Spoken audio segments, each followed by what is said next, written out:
What's up, everybody? It's the Talking Panel. Welcome to another day, another video. In today's video, we are going to be talking about some of the mind-boggling mysteries/questions about the universe.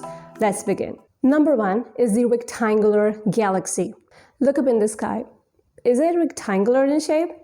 In 2012, astronomers spotted a celestial body which was nearly 70 million light years away and in a unique appearance. This was the galaxy LEDA 074886. Now, while most of the galaxies are shaped like disks or 3D ellipses or even irregular blobs, this was in the shape of a regular rectangle or even diamond-shaped appearance. Now, some people speculate that this is due to the collisions of two spiral-shaped galaxies. Now, you might be thinking, what does this have to do with me? You must remember that Milky Way galaxies also spiral in shape, and fun fact, the Milky Way galaxy, that is our galaxy, and the Andromeda galaxy are actually moving towards each other, and in nearly 4.5 billion years from now, they will collide.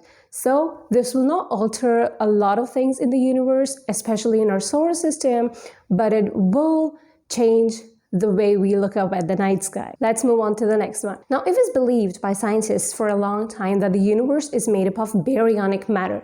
That is, it consists of electrons, neurons, and protons. But this belief was questioned a couple of decades before when it was found that only 5% of our visible universe is made up of baryonic matter, and the 95% of it is unaccounted for. That 95% is split into two parts. One is the dark energy and the other is the dark matter. The dark matter comprises of nearly 25% of the universe, whilst the dark energy comprises of 70% of the universe. Let's talk about these two. Dark matter. Now, it's believed that 25% of the universe is made up of dark matter, something that is invisible to both human eye as well as to the telescopes, because it neither absorbs nor emits any visible light or any other electromagnetic radiation, but is only observed in the gravitational pull of the motion of individual stars or even galaxies. Now, since dark matter hasn't been observed officially by the scientists yet, there have been speculations about it. Some people believe that the dark matter might be composed of subatomic particles that are fundamentally different from the matter that composes us. Next in line is the dark energy. Now, I just told you that dark energy is 70% in comparison to any other thing in the universe, and you can say that the universe is filled with dark energy. Although we don't know much about dark energy, but scientists do know that dark energy has a gravitationally repulsive effect. That is, it is opposite to the gravitational pull, and it might be responsible for the expansion of the universe. Now, the next mystery is something that is close to us, literally. This is about the gravity. The question here is, how can gravity be so strong yet so weak? Now, gravity poses some sort of a vexing paradox that could be summed up with this question. Why and how a refrigerator magnet be able to defy an entire planet's gravitational field? You've seen magnets, right? You can stick them up anywhere you want where there is metal that they can attach them to.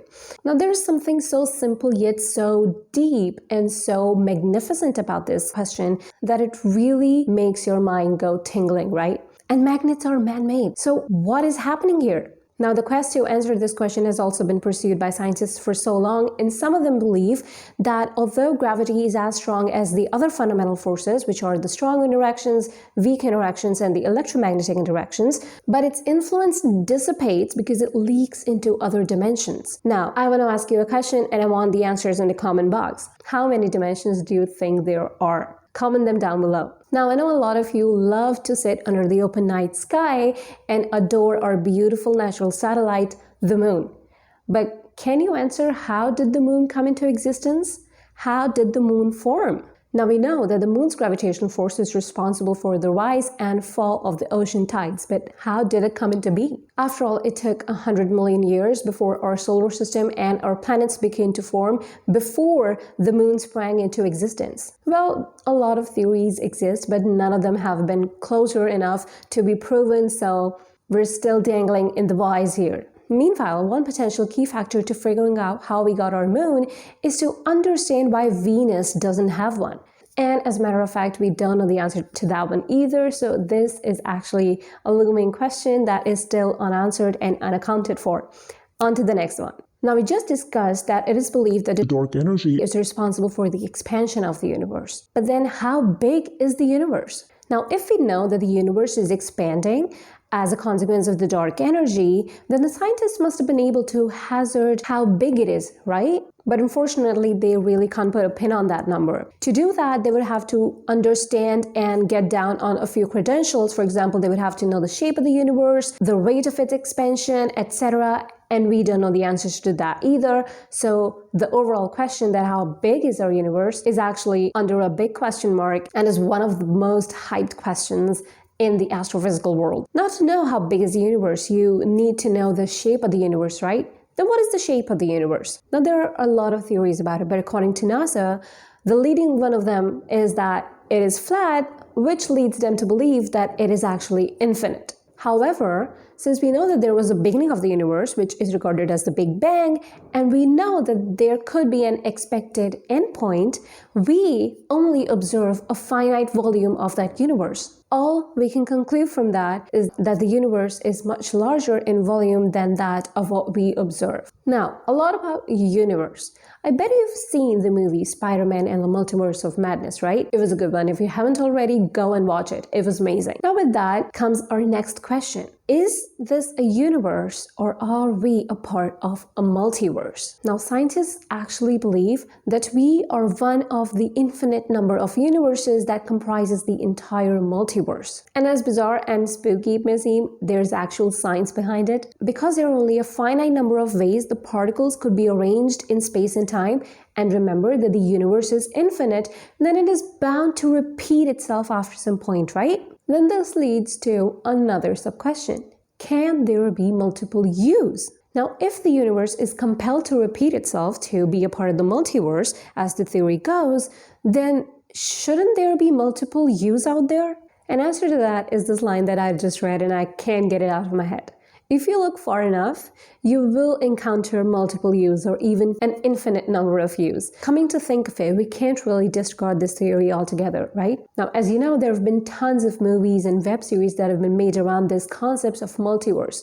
The two that I can remember right now is one of my favorite, The Interstellar, and the other is Dark. It actually tried to give us a glimpse of what multiverse and time travel could look like if it becomes a possibility in not near but far future. I was a little late on the bandwagon for Dark, and when it was around, I think it came out in 2019, I did not watch it then, but I saw a lot of memes and I read a lot of threads and people were so confused. People were flabbergasted, like what happened? I didn't get it. Why is it so confusing? And I was like, oh my god, it must be something that is so transcendingly confusing that people are just not buying it. And then later, last year, I actually came around to watch it, and honestly, my hot opinion on this, it is not so difficult. What part of it didn't you get? What part of it was so difficult that it actually made you go bonkers? Now, if there's something that is actually bothering you about this show and you're like, oh my god, I can't get it through, DM me on Twitter. I would love to talk it out to you.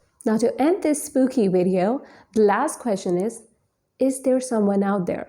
And no, I'm not talking if there's someone out of the door. In 1961, astrophysicist Frank Drake devised a controversial equation. It goes as, by multiplying a series of terms containing the probability of extraterrestrial life, for example, the rate of the expansion of the universe, the rate of star formation of the universe, the fraction of stars to planet, etc., he summarized that the existence of intelligent life on other planets is extremely high. But contrary to that opinion and equation, we still haven't had any encounter of alien life. Area 51. The things that are still unaccounted for, the fundamental questions that still have no answers. Reading about these things actually makes us grateful about how lucky we are to be living in times with so much information, with so much technological advancement, that there must be something around the corner. You know, if not in this decade, then maybe in this century, we're going to crack something big open. So that's a wrap of this video from my side. Make sure you go out tonight and look at the beautiful moon, look at the stars, and appreciate your beautiful life on Earth. You know, just try to celebrate what years we've given on this planet, the time that we have with each other, and just make the best of it. With that, I leave you with my favorite quotation of all times regarding these mystic questions. There are two possibilities. One is that we are completely alone in this universe, and the other is that we are not. And both equally are scary. Goodbye.